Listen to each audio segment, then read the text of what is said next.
This week, out of curiosity, I decided to reach out to some of my retailer, AIB, and distributor sources in order to get the pulse of the market, and one of my longest running retail sources actually responded to me very quickly with this.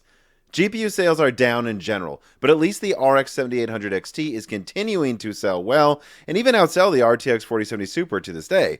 Oh, and something odd is going on with the RX 7600 XT 16GB. At least for us, and for every distributor I've reached out to, there are reports of the 7600 XT really spiking in sales right now. Do you know why, Tom?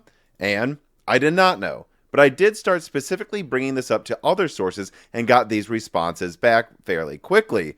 Now, these are three additional sources to that first one. The first one said, what I, an international distributor, have seen recently is that the RX 7600 XT is selling close to the RTX 4060 in some regions. Now, the 4060 isn't as big of a success as NVIDIA wanted. I think we've all seen that the RTX 3060 often outsells the 4060 to this day, but still, this contact believes that it is still an accomplishment for AMD to sell even remotely as well or better than any 60 series in any generation from NVIDIA.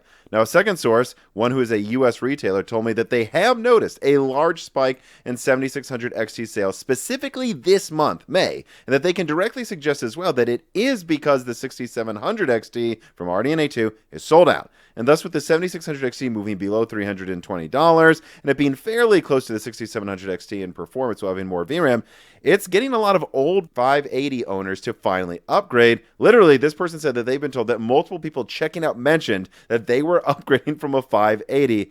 Oh, and I was told that high-end sales are dropping like a rock right now. Now, the final source I want to show you here said, and they're from a major US retailer, that they are seeing the RX 7600 XT pick up in sales a bit, but not as much as the other sources I told him were suggesting. However, this person can confirm as well that high-end sales are falling off a cliff for them, while mid-range and low-end sales remain stable. And no joke, because I did ask them, is anyone mentioning next gen? This person said, no joke, I've seen multiple people come into our stores and ask, when's the 5090 launching?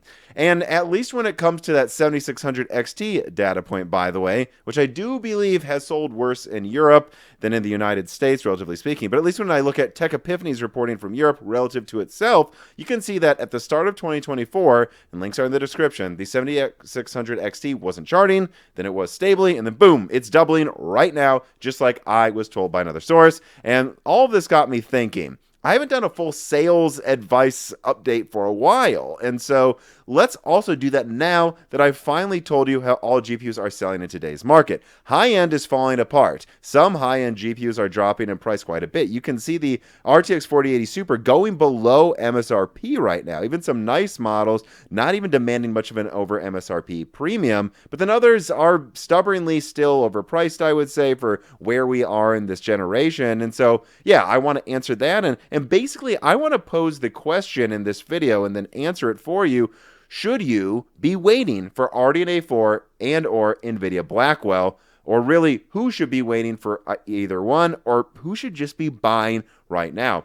And in addition to that, in this video, I'm also going to leak a rebate scheme that I am told by multiple sources is one of the major reasons a debt meteor hit AMD's gaming revenue in the past quarter. But first, an ad from a sponsor.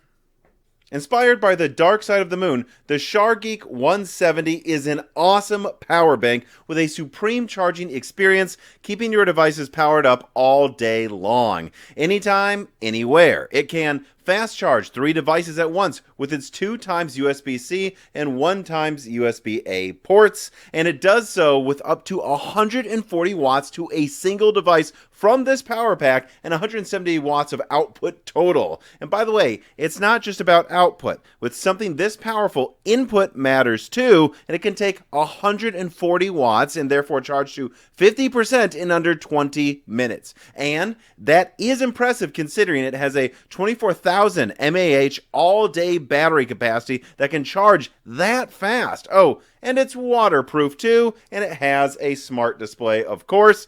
Support Moore's Law is Dead by clicking on the link in the description and purchase the Sarge SharGeek 170. Buying it through this link directly supports Moore's Law is Dead, and it gets you a really cool product. Genuinely, I checked this thing out.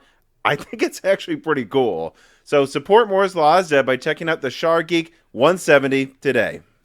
All right, so based on that data that I disclosed to you in the first part of this video, and also in conjunction with what I've recently heard about Blackwell and RDNA 4 release timeframes, which for those who don't know or don't remember, check out the videos that I'm showing the thumbnails for next to me. But basically, the gist of RDNA 4 and Blackwell is this.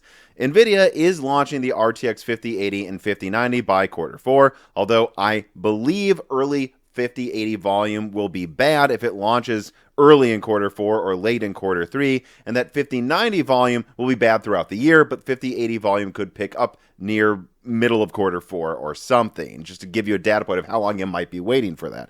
And meanwhile, RDNA 4 sounds ready to launch, at least from a software standpoint, in Q3, but technically I can still only confirm that laptop RDNA 4 will be ready by Q1 of 2025, and some sources of mine still push back on RDNA 4 really being ready until the end of this year, and so we'll see. I think there's a good chance RDNA 4 can launch late Q3 or early Q4, but it doesn't sound as decided as it does with what's going on with Blackwell right now.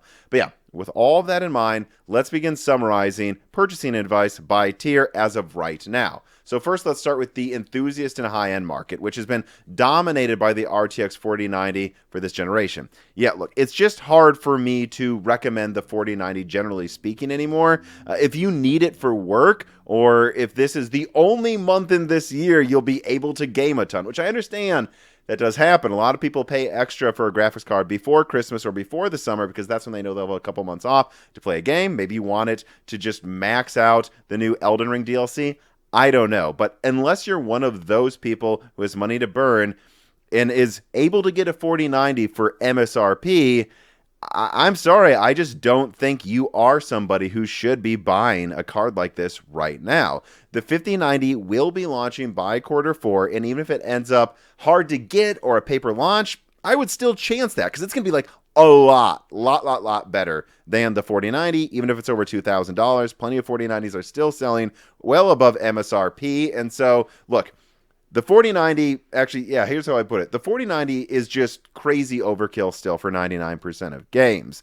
So I don't know why you really need it now. If you're looking for something that's overkill, there's going to be something that's radically more overkill coming out soon. It will cost more, but if you can afford a 4090, you can probably afford that. So yeah, I wouldn't buy some overpriced overkill graphics card right now if in 5 months you'll be able to get the greatest and latest thing that throws it in the trash can. And by the way, the 5090 will actually have display ports that can utilize the latest displays, and for longevity reasons, I think I would wait for that actually at this point alone if you're a rich gamer. Furthermore, there's always a chance the 5080 will bring 4090 performance for a lower price as well in a few months. So even just for 4090 tier performance, it's going to probably be decently cheaper in a few months.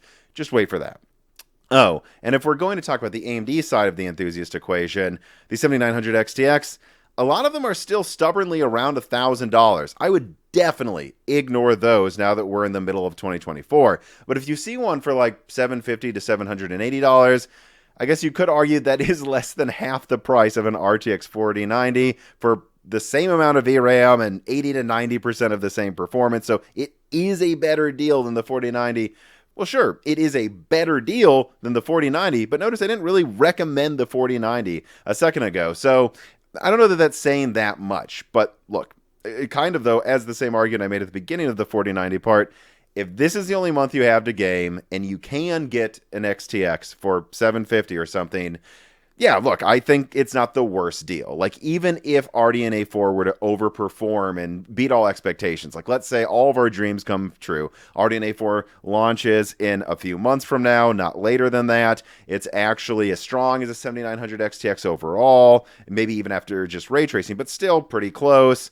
And it costs $500. Well, at least if you paid $750, you would have been gaming early with something that at least has equivalent performance and has 50% more VRAM for the future. But that's why I say look for it at $750, because if RDNA 4 does surprisingly come out sooner and overperform, you're kind of going to feel like you've gotten burnt, I feel like. Especially if RDNA 4 really crushes it in ray tracing like my PlayStation 5 Pro leaks have suggested it could. Oh, and as for the 7900 XT, look, if I'm saying only get the XTX around $750 right now, I mean, the XT is 20% weaker, so where does that put you?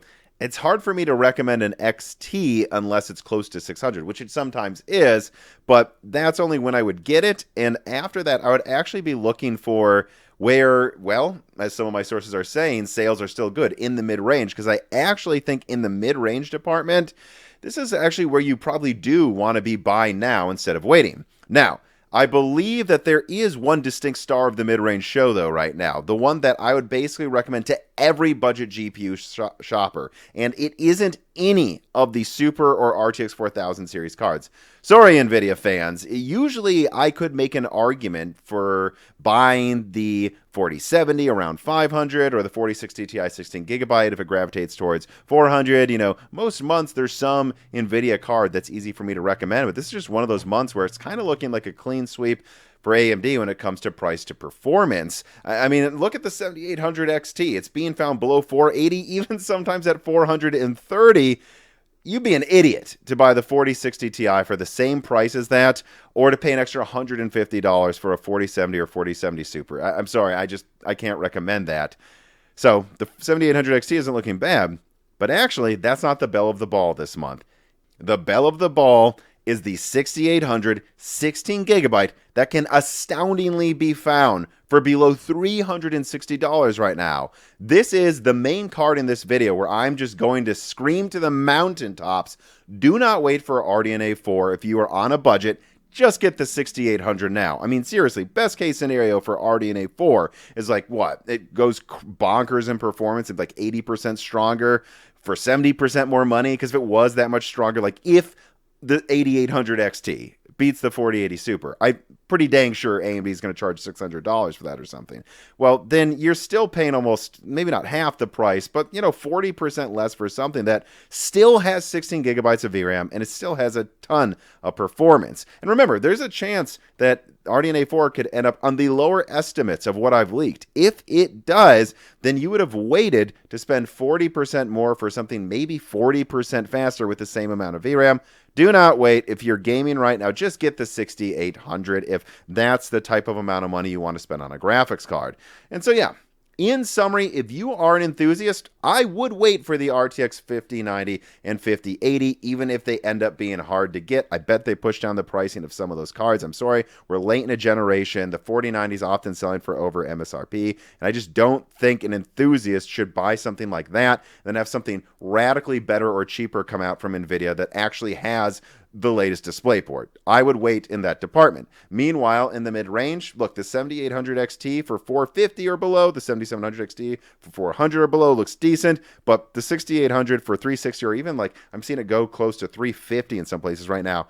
That's the insane deal you should be looking for. And actually, I would say the same for the low end. At the low end, I think eventually RDNA 4 will push down low-end prices, but that might be a year from now. I don't see a near $300 7600 XT, $220 7600, or $190 6600 being nothing better coming out than those for at least a year. And even, unfortunately, again, I'm sorry, NVIDIA fans, the 4060 I would ignore at this point. I used to sometimes recommend it, if it was like $290 versus a $270, 7600, sure, pay the extra $20 for DLSS support, better ray tracing, better efficiency. Absolutely, I would recommend that. But once you start seeing like deals on 7600s towards $220 and 7600 XTs for like an extra $30 that have double the VRAM, which really matters. This isn't 12 to 24 gigabytes. This is 8 to 16. I just basically can't recommend almost any NVIDIA card this month. In fact, I've actually had some contacts of mine suggest that those low-end AMD graphics cards are barely being sold above cost right now. And, well, yeah, actually, on that note, that's a good segue. Speaking of RADEON cards not being sold with a lot of margin, that certainly turned up in AMD's earnings in quarter one, didn't it? Well, just so you all know, I'm actually hearing there's much more to this than something simple like AMD selling less cards or not having a lot of margin specifically in that quarter. In fact, I do have to bring up Tech Epiphany again, which isn't all of the information, but is one data point that lines up with what I'm talking about today and what I've heard from other people besides Tech Epiphany. If you look at it, AMD is actually keeping decent do-it-yourself GPU market share. His numbers would suggest, and my contacts are directly telling me. So, well then yeah, what's going on here? Well, there's a few things going on that contributed to AMD's gaming and semi-custom revenue looking so bad recently. And the first thing to highlight is that even if AMD is keeping do-it-yourself market share against NVIDIA, relatively speaking right now, their revenue is likely drastically lower per card sold than what NVIDIA is making. So that's a part of it. Although it must be pointed out that NVIDIA had sales go down quarter over quarter as well. So it's not like the GPU market isn't showing up as slumping for all companies right now, but just not remotely like it was going on with AMD. So what's going on? Well, yeah, like I said, lower revenue per card. Additionally, we do have to mention that Xbox sales are continuing to have a massive decline. That is semi-custom. Even PlayStation sales are maybe way better than Xbox, but they are down relatively speaking. So all of that is contributing to lower gaming revenue. We cannot overlook that. However, another factor in those disastrous gaming and semi-custom revenue that was reported by AMD in quarter one of this year is that AMD apparently has had this giant can of debt that they had been kicking down the road since the RX 6000 series that had been fueled by a credit rebate system with retailers that finally caught up with them. You see, one of my longest running and most trusted sources of mine in distribution reached out to me this week. They didn't want to be directly quoted, but they did give me the details and say it was okay for me to talk about how this works. Basically, this is how AMD's been operating with graphics cards, with retailers, since some point from the RDNA 2 RX 6000 series. And note that I'm going to use simple round numbers to make this easy to explain. Don't take this to be an exact breakdown of what the cost would be, but let's put it this way as an example. So let's say AMD sells a BOM kit to an AIB for $400. That's the basic kit to make a GPU. Then that AIB spends $50 on top of that $400 to put it all together, add a cooler, blah, blah, blah. And then that's $450 total. So they sell it to a retailer like Newegg or Micro Center or Best Buy or something. And then that retailer buys it from them for $500. Now, the AIB is happy. They made around 11% profit, and yay, they're happy. But then the retailer, why would a retailer buy a graphics card for $500 and then sell it for $500? Well, because then they would report to AMD immediately, we sold a graphics card, put us on for one credit, and then they do it every time they sold it, and then just every quarter, AMD would allot a certain amount of credits to retailers to get discounts on the next cards. That's why I've reported multiple times on this channel that day one sales for AIBs and retailers rarely make them much money. It's the sales that come after that, especially the heavily marked up super cooler versions. So you see how this works though, right? AMD is basically facilitating retailers having some amount of profit to sell their graphics cards. But that only really works if they sell a similar amount of cards every quarter, or at least a decent amount. If there's ever a quarter where sales go tremendously lower than the previous one, then the retailer comes due with all these credits from the previous quarter, and AMD isn't selling as many cards. Boom, massive revenue drop, a bigger drop than you would usually see for a sales slump.